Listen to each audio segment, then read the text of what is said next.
ఒక గొంతును నొక్కితే పాట ఆగిపోతదంటారా? లేదంటే ఇంకా ఉద్యమంలో పాడినటువంటి స్ఫూర్తిని వాటిని తీసుకొని ఇంకా ముందుకు తీసుకుపోతారా? ఎట్లా అంటే గోరేటి రమేష్ అన్న ఒక పల్లవి పాడినందుకే తనని అరెస్ట్ చేయడం జరిగింది. దాన్ని అక్రమ అరెస్ట్ అని అన్న అంటుండు. మీరేమంటారు? నేను అరెస్ట్గా భావించను. ఎందుకంటే ఇది కిడ్నాప్గా భావిస్తా.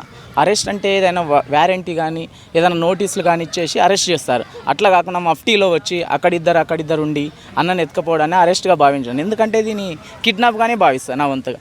తెలంగాణ అంటేనే ఎప్పుడు కూడా పోరాటాల గడ్డ, ఎప్పుడు నిత్యం కూడా నిండు గర్భిణిలాగా పోరాటాలకు ఎప్పుడు పురుడోసుకుంటూనే ఉంటుంది. కాబట్టి తెలంగాణలో పాట నాపితే ఆగిపోతుంది, ఉద్యమాలు ఆగిపోతాయి అనేది ఇది ఒక భ్రమ అంతే. ఎందుకంటే తెలంగాణ ఎప్పుడు పోరాటాలతో పురుడోసుకునే ఉంటుంది. విప్లవాల కన్నగడ్డ.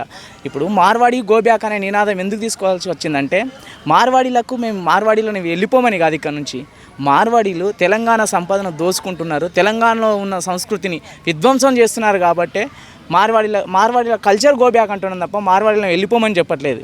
ఎందుకంటే ఇది ప్రజాస్వామ్య దేశం, భారతదేశం ప్రజాస్వామ్య దేశం, రాజ్యాంగబద్ధంగా ఎవరు కూడా ఎక్కడైనా నివసించడానికి సోర్సెస్ ఉన్నటువంటి దేశం. కాబట్టి ఎవరైనా ఎక్కడైనా బ్రతకొచ్చు. కానీ మా కల్చర్ను ధ్వంసం చేస్తే మాత్రం మేము ఊరుకునేది లేదు. ఈ విధంగా మా ఉద్యమం ఇంకా మరింత ఉధృతం చేస్తాం.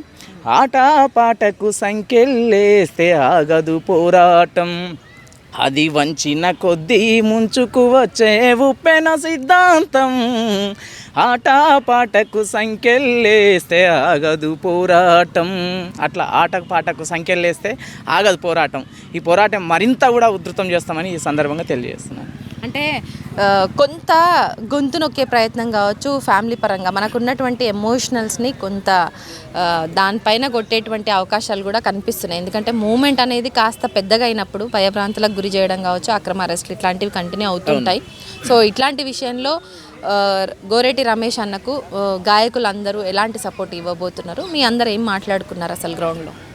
గోరేటి రమేష్ అన్న గొంతు ఒక్కటి నొక్కితే వేలాది గొంతులు పుట్టుకొస్తూనే ఉంటాయి. ఎందుకంటే ఎప్పుడు కూడా నిరంతరం పోరాటాలకు ఇది పురుడోసుకున్న గడ్డ. కాబట్టి పోరాటాలు తెలంగాణ కొత్త ఏమి కాదు. కాబట్టి గోరేటి రమేష్ అన్న గొంతు ఒక్కటి నొక్కేస్తారేమో కానీ వేలాది మంది గోరేటి రమేష్ అన్నలు పుడుతుంటారు, పాటలు రాస్తుంటారు, పోరాటాలు స్ఫూర్తిగా నిలుస్తూనే ఉంటారు. ఎందుకంటే ప్రజల మద్దతు ఉంటుంది, మన న్యాయమైన డిమాండ్. కాబట్టి ప్రజలకు అందరూ కూడా హక్కును చేర్చుకుంటారు. గోరేటి రమేష్ అన్న అలా జరగడం వెంటనే అందరూ కూడా స్పందించారు. కవులు, కళాకారులు, మేధావులు అందరూ కూడా స్పందించి గోరేటి రమేష్ అన్నకు మద్దతుగా నిలబడ్డారు. న్యాయమైన ఉద్యమం కాబట్టి అందరు మద్దతుగా ఇస్తుంటారు.